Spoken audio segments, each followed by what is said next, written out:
ભાજપનું સદસ્યતા અભિયાન 2024 શરૂ થઈ ગયું છે।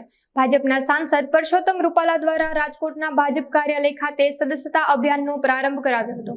આ અભિયાનનો પ્રધાનમંત્રી નરેન્દ્ર મોદીએ દિલ્હી ખાતેથી ભાજપની પ્રાથમિક સદસ્યતા પ્રાપ્ત કરીને અભિયાનને વેગવંતું કર્યું હતું। તે મુજબ આજે રાજકોટના ભાજપ કાર્યાલય ખાતે ભાજપના સંગઠનના હોદ્દેદારો તથા મહાનગરપાલિકાના હોદ્દેદારો સહિત અગ્રણીઓ અને કાર્યકર્તાઓ મોટી સંખ્યામાં ઉપસ્થિત રહ્યા હતા। પ્રદેશ ભાજપ ઉપાધ્યક્ષ ડોક્ટર ભરત બોગરાએ જણાવ્યું હતું કે દરેક બૂથમાં ઓછામાં ઓછા 200 લોકોને જોડવામાં આવશે। સ્થાનિક સ્વરાજ્યની ચૂંટણીમાં લોકોનો પ્રેમ અમારી સાથે જ છે તેમજ સ્થાનિક સ્વરાજ્યની ચૂંટણીમાં દર વખતની જેમ આ વખતે પણ ભાજપનો ભવ્ય વિજય થશે। નમસ્તે મિત્રો, ભારતીય જનતા પાર્ટી રાષ્ટ્રીય એજન્ડા પ્રમાણે રાષ્ટ્રીય કાર્યક્રમ પ્રમાણે સંગઠન પર્વ સમગ્ર દેશમાં 2 દિવસ પહેલા દેશના યશસ્વી વડાપ્રધાન નરેન્દ્રભાઈ મોદી સાહેબને રાષ્ટ્રીય અધ્યક્ષ જેપી નડ્ડા સાહેબે સદસ્ય બનાવીને આ અભિયાનનો શુભારંભ કરાયો છે। ગઈકાલે ગુજરાત પ્રદેશના અધ્યક્ષ આદરણીય સી.આર. પાટીલ સાહેબે ગુજરાતના લોકપ્રિય મુખ્યમંત્રી આદરણીય ભૂપેન્દ્રભાઈ પટેલ સાહેબને પાર્ટીના સદસ્ય બનાવીને ગુજરાતમાં આ અભિયાનની શરૂઆત કરી છે।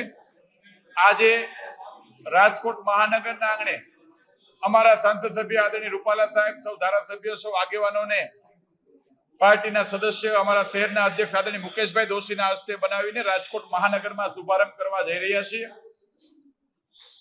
2 દિવસથી સમગ્ર દેશમાં જબરદસ્ત કાર્યકર્તાઓમાં ઉત્સાહનો માહોલ છે।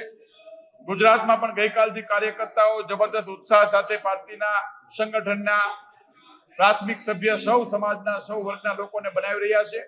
આજે રાજકોટમાં પણ શરૂઆત થઈ રહી છે। રાજકોટના એક સોસાયટીમાં, એક મહોલ્લામાં, એક વર્ગમાં, એક સમાજ જ્ઞાતિના લોકોની વચ્ચે અમારા કાર્યકર્તાઓ જઈ અને રાષ્ટ્રવાદી વિચારધારાથી સાથે જોડાયેલી દેશની અંદર સૌથી વધારે ડેવલપમેન્ટ માટેના એજન્ડા સાથે કામ કરતી પાર્ટી અને વિશ્વની સૌથી મોટું સંગઠન એ ભારતીય જનતા પાર્ટીના સદસ્યો રાજકોટ મહાનગરના સૌ લોકોને બનાવીને આ કાર્યનો શુભારંભ થઈ રહ્યો છે। હું માનું છું કે સમગ્ર વિશ્વમાં લોકશાહી દેશની અંદર ગણીએ તો સૌથી પારદર્શકતાથી એક વિચારધારા સાથે કામ કરતા સંગઠનના સભ્ય બનવા માટેનો સૌનો ઉત્સાહ છે। લોકોનો જબરદસ્ત પ્રેમ અમારી સાથે છે અને આવી રીતે આ કાર્યની શરૂઆત કરવા માટે સૌ શ્રેણીના, તમામ શ્રેણીના કાર્યકર્તાઓ રાજકોટ મહાનગરમાં ઉપસ્થિત થયા છે અને કાર્યક્રમની શરૂઆત થઈ રહી છે। દરેક બૂથમાં 200 લોકો, એટલે કે એક મતદાન બૂથ હોય એમાં ઓછામાં ઓછા 200 લોકો અને વધારેમાં વધારે જેટલા પણ જોડાઈ શકે એ પહેલા તબક્કામાં આ અમારો લક્ષ્ય છે।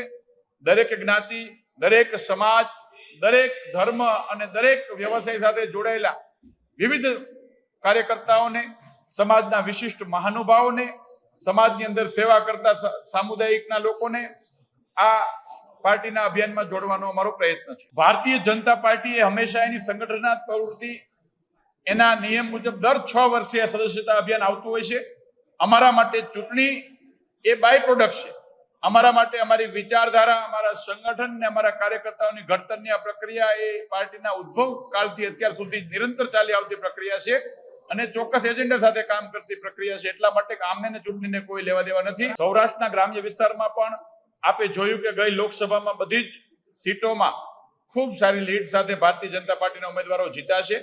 છેલ્લા 28 વર્ષથી ગુજરાતની પ્રજાના આશીર્વાદના કારણે ગુજરાતની અંદર અભૂતપૂર્વ પરિવર્તન અને વિકાસની રાજનીતિ સાથે કામ કરતી પાર્ટીને ગુજરાતના લોકોએ આશીર્વાદ આપ્યા છે। આવનારા દિવસોમાં પણ આદરણીય નરેન્દ્રભાઈ મોદી સાહેબનું નેતૃત્વ, પાર્ટીના એક એજન્ડા, ચોક્કસ વિકાસલક્ષી કામો, આદરણીય મુખ્યમંત્રી ભૂપેન્દ્રભાઈ પટેલ સાહેબની પારદર્શક સરકાર, એના કારણે લોકો ભારતીય જનતા પાર્ટી પર પ્રેમ વરસાવશે અને લોકોનો પ્રેમ અમારી સાથે છે। ભેગા મળીને દરેક સમાજના લોકોની વચ્ચે જઈને એમની નાની મોટી સમસ્યાઓને કેવી રીતે સારી રીતે હલ થાય એ પ્રકારે કાર્યકર્તા, સંગઠન અને સરકાર બધા તાલમેલ સાથે કામ કરી રહ્યા છે અને આવનારા દિવસોમાં સ્થાનિક સ્વરાજ્યની ચૂંટણી હોય કે કોઈ પણ ચૂંટણી હોય એમાં ભારતીય જનતા પાર્ટી પ્રબળ બહુમતી સાથે જીતશે, એમાં કોઈ શંકાને સ્થાન નથી। આભાર।